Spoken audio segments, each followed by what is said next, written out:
नमस्कार साथियों आज इस वीडियो में हम निपुण योजना के अंतर्गत कक्षा 3 के सप्ताह संख्या 8 की रूपरेखा देखेंगे।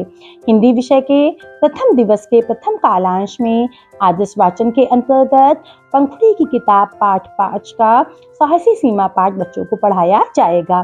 द्वितीय कालांश में कार्य पुस्तिका में पेज नंबर 43 बच्चों को समझाकर भरवाया जाएगा तथा तृतीय कालांश में पठन अभ्यास 15 का भाग 1 बच्चों को वाचन कराया जाएगा। इस बार हमारा पठन अभ्यास 4 भागों में विभाजित है। द्वितीय दिवस के प्रथम कालांश में आदर्श वाचन के अंतर्गत पाठ 5 साहसी सीमा के चयनित पाठ्यांश रात से लेके गया तक का वाचन बच्चों से करवाया जाएगा। चर्चा होगी, प्रश्नोत्तर होंगे इस पे। द्वितीय कालांश में कार्य पुस्तिका में पेज नंबर 44 पर कार्य कराया जाएगा और तृतीय कालांश में पठन अभ्यास 15 का भाग 2 बच्चों को वाचन कराया जाएगा।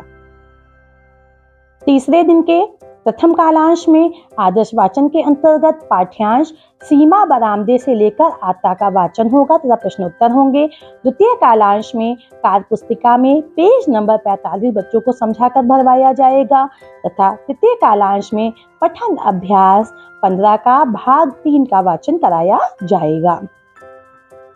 चौथे दिवस के प्रथम कालांश में आदर्श वाचन में पाठ्यांश सुबह हुई से खुश हुए तक का वाचन होगा, प्रश्नोत्तर होंगे, चर्चा होगी। द्वितीय कालांश में कार्य पुस्तिका में पेज नंबर 46 बच्चों को समझाकर भरवाया जाएगा तथा तृतीय कालांश में पठन अभ्यास 15 के चौथे भाग का वाचन बच्चों से करवाया जाएगा। पांचवें दिन के प्रथम कालांश में गतिविधि है कक्षा का मानचित्र। इसमें हम बच्चों से कक्षा में क्या क्या होता है इस पे चर्चा करेंगे। द्वितीय कालांश में कार्य पुस्तिका में पेज नंबर 47 बच्चों को समझाकर भरवाया जाएगा तथा तृतीय कालांश में सतत पाठन के अंतर्गत बच्चों को लाइब्रेरी की पुस्तकें दी जाएंगी, बच्चे उनका वाचन करेंगे तथा रेमेडियल कार्य होगा।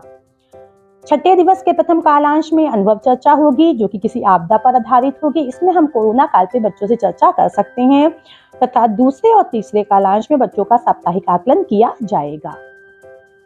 गणित विषय में प्रथम दिवस में संसाधन चाहिए होंगे स्थानीय मान कार्ड, संख्या कार्ड और गिनतारा। उद्देश्य होगा 500 तक की संख्याओं को स्थानीय मान के अनुसार लिख पाना। मैं करूं कालांश में गिनतारा द्वारा बच्चों को इकाई, दहाई व सैकड़े की समझ विकसित की जाएगी। हम करें कालांश में स्थानीय मान कार्ड की सहायता से बच्चे स्थानीय मान निकालना सीखेंगे तथा आप करें कालांश में संख्याओं का स्थानीय मान बच्चे लिखना सीखेंगे तथा कार्य पत्रक 1 भरवाया जाएगा। दूसरे दिवस के हमें संसाधन चाहिए होंगे स्थानीय मान कार्ड, तीलियां, रंगीन कागज। इसका उद्देश्य होगा 501 से 1000 तक की संख्याओं को खुले 10-10 व 100-100 के बंडल में समझना। मैं करूं कालांश में बच्चों से बातचीत की जाएगी जिसमें एरो कार्ड की मदद से हम बच्चों को इकाई, दहाई, सैकड़ा और हजार की अवधारणा समझाएंगे। हम करें कालांश में गतिविधि होगी जिसमें बच्चों को तीलियों द्वारा बंडल बनाना सिखाया जाएगा। आप करें कालांश में जो बंडल बनाए गए हैं उनके द्वारा बच्चे संख्या बनाना सीखेंगे तथा कार्य पत्रक 2 भरवाया जाएगा। तीसरे दिन के संसाधन होंगे कंकर, माचिस तीली, रबड़ बैंड, संख्या घर। उद्देश्य होगा इकाई, दहाई और सैकड़े में समझना व लिखना। मैं करूं कालांश में बच्चों को गोला बनाकर दिया जाएगा जिसमें बच्चे कंकड़ फेंककर इकाई, दहाई, सैकड़ा के द्वारा संख्या बनाएंगे। हम करें कालांश में गतिविधि होगी जिसमें बच्चे बंडल व तीली द्वारा संख्या बनाना सीखेंगे तथा आप करें कालांश में बोर्ड पर कार्य होगा जिसमें बंडल और तीली बना दिए जाएंगे, बच्चे संख्याएं लिखेंगे तथा अब कार्य पत्रक 3 भरवाया जाएगा।